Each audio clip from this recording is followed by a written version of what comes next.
Bonjour à tous, je me présente Sid Trading, voilà.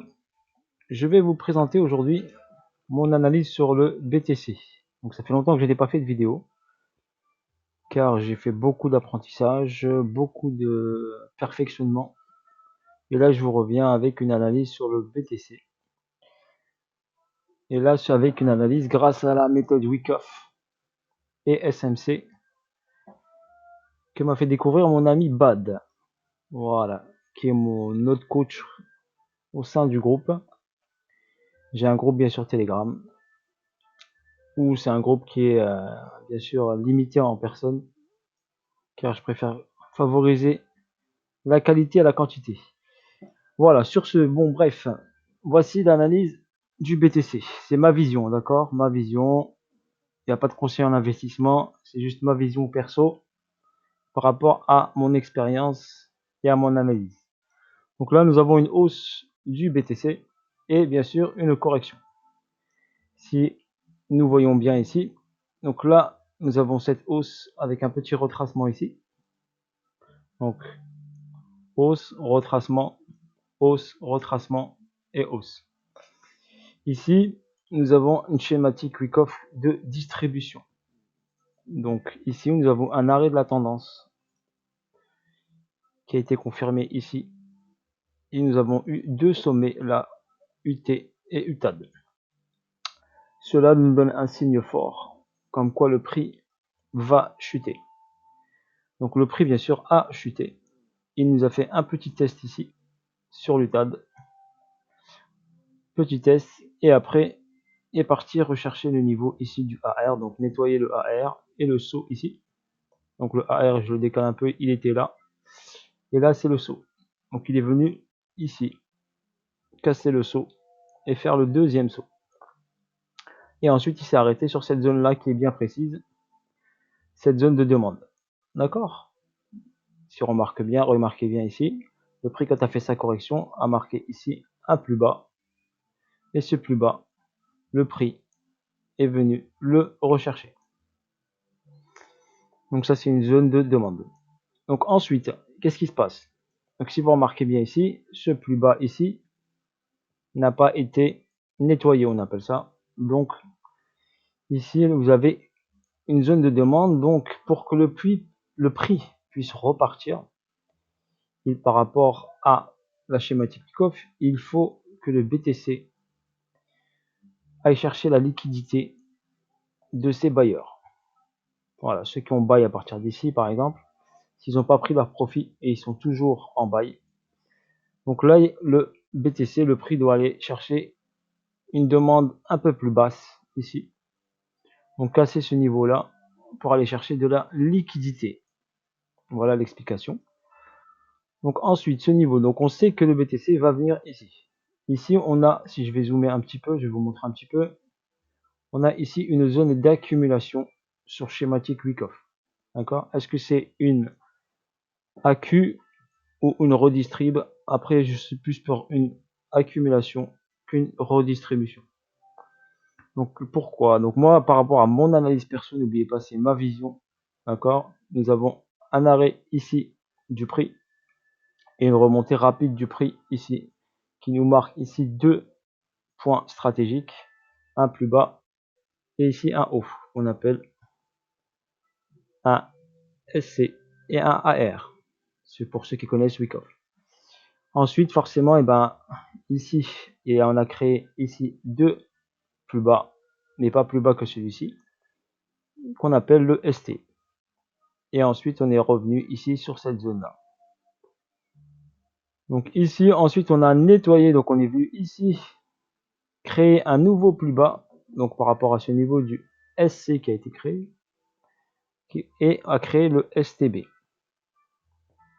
Voilà, donc pour l'instant, moi, je surveille mes points clés. Donc vous avez cette zone-là, on remarque bien le prix nous a marqué, on appelle ça un EQL, un Equal Low.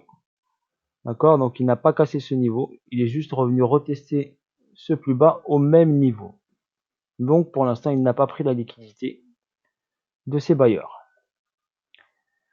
Donc là, il nous fait une zone d'équilibre. Donc là, le BTC est en zone d'équilibre, on appelle ça une zone de neutralité.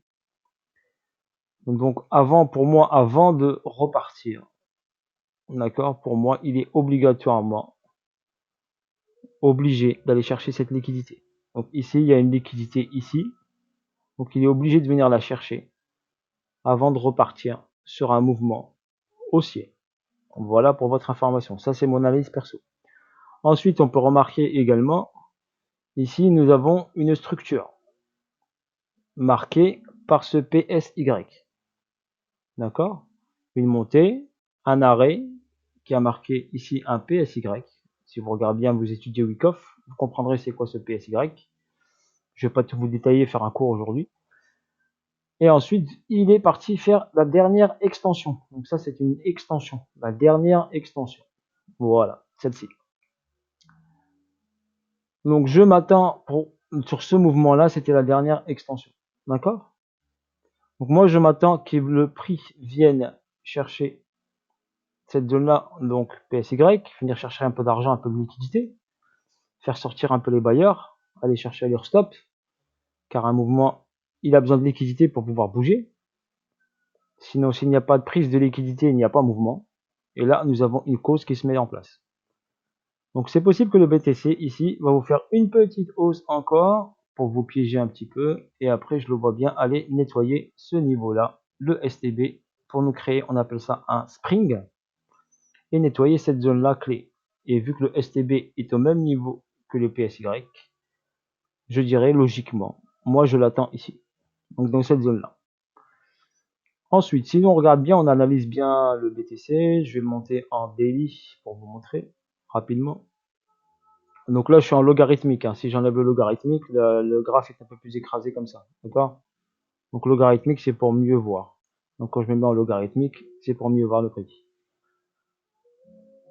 Donc là, vous avez une extension ici. D'accord? Un retracement ici. Et une deuxième extension. Donc moi, j'attends une troisième extension. D'accord? Vers le haut. Cette troisième extension, pourquoi je pense qu'elle se fera? Parce que je vais vous expliquer. Donc je vais revenir en H4. Je vais vous expliquer rapidement. Ma vision perso, bien sûr. Ce n'est pas de la science exacte, mais les probabilités sont importantes. Donc ici, nous avons une structure. Vous voyez cette structure-là? Donc si le PSY et ce niveau-là est cassé, donc on appelle ça un BOS, donc Break of Structure. Donc on va breaker la structure. Donc on va casser cette structure pour créer une nouvelle structure. Voilà, je vous explique rapidement, je ne sais pas si vous comprenez. Donc on va casser cette structure et avoir une nouvelle structure. Donc on appelle ça un BOS. Donc ce BOS a démarré, donc ici, cette structure, cette cassure de structure a démarré d'ici, de ce UTAD. D'accord? Donc il va forcément chuter, mais par contre il va venir retester ici ensuite, dans cette zone-là de POI daily. Le deuxième hic, d'accord? Le deuxième hic, c'est soit le prix remonte sur cette zone-là et ensuite il s'arrête là et il redescend. Soit deuxième solution, nous n'avons pas fait l'UTAD. D'accord? Et nous avons fait que lutter. Donc si j'enlève ici l'UTAD, ça veut dire nous avons fait que lutter.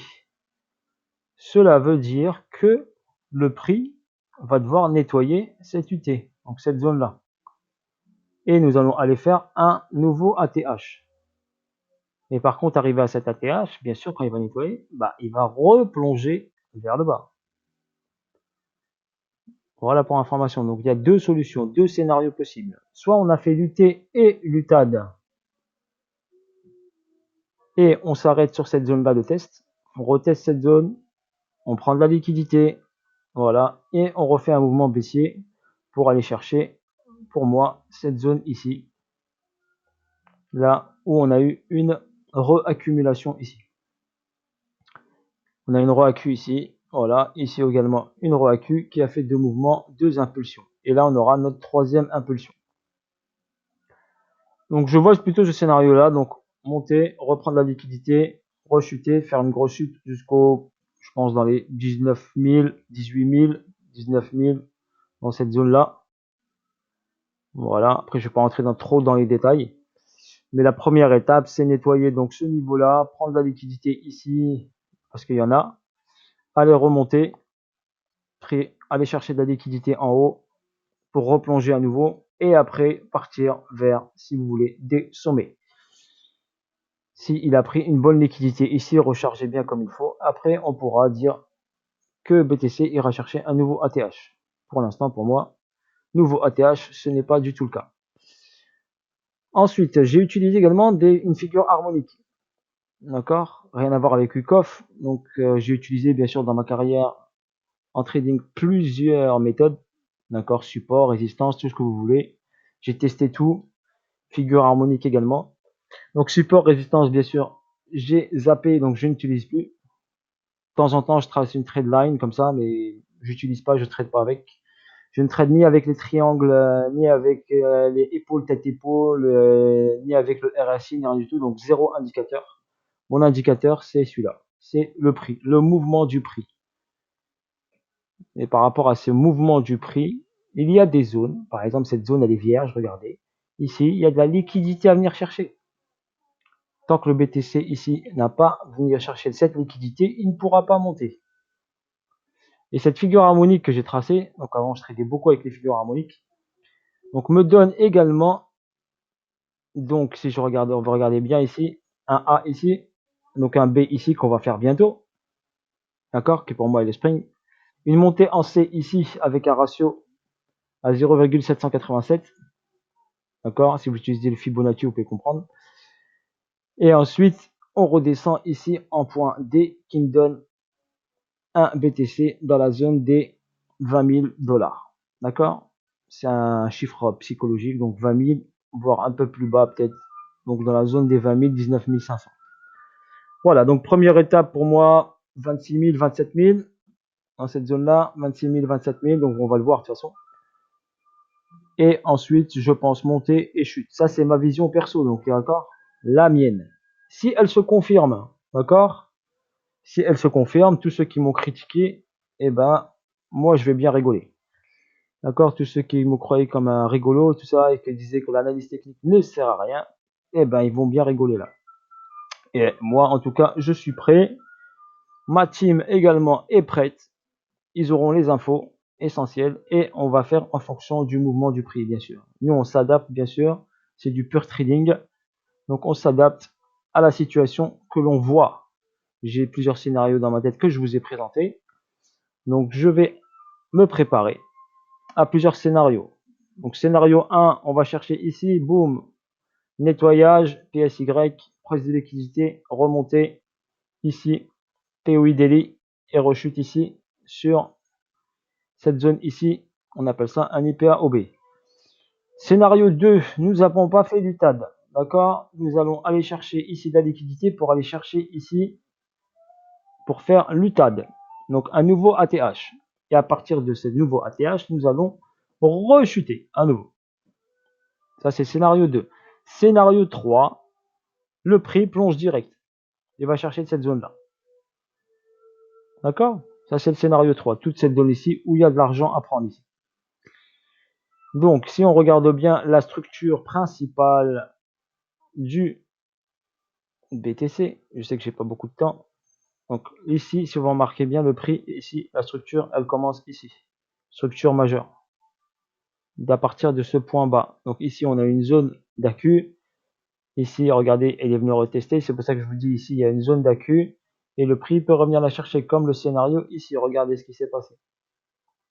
D'accord? C'est pour ça que je vous le montre. Regardez, je vais vous montrer un petite astuce rapide. Donc regardez, si je prends ici cet indicateur magnifique, je prends cette zone-là et cette zone-là. Je prends ceci, regardez, je vous montre. Je fais une projection, on appelle ça, par rapport à cette zone d'accu. D'accord? Regardez comment c'est magique. Ça me donne un mouvement similaire du BTC. Et la zone de chute, elle est où? 19 850. Voilà. Donc, je vous donne des petites astuces. J'espère que vous avez apprécier cette analyse rapide et approfondie, bien sûr. C'est des analyses faites sur des semaines, donc avec énormément de travail en amont, bien sûr. Voilà, et là pour l'instant on est dans cette zone ici qu'on appelle ça, on appelle cette zone une zone de neutralité ou une zone d'équilibre. Regardez bien, regardez, ça fait un rectangle. Donc zone de neutralité, ou il y en a qui appellent ça zone d'orange. Et bien sûr, dans cette zone d'orange, il y a plein de choses qui se passent. Donc si on arrive à les lire, on sait les lire. Si bien sûr on s'est formé, bien sûr, on est capable de dire ce que va faire le prix. Et bien sûr, ça demande beaucoup de travail et une formation, bien sûr. Si bien sûr vous voulez être formé, c'est pas que je fais de la pub ou un truc comme ça, c'est que mon ami trader qui s'appelle Bad est très bon pédagogue et pour vous initier à tout cela. Voilà, sur ce, j'espère que vous avez apprécié cette petite vidéo avec les plusieurs scénarios possibles. Et on va voir l'évolution du prix au fur et à mesure que le marché nous le donne.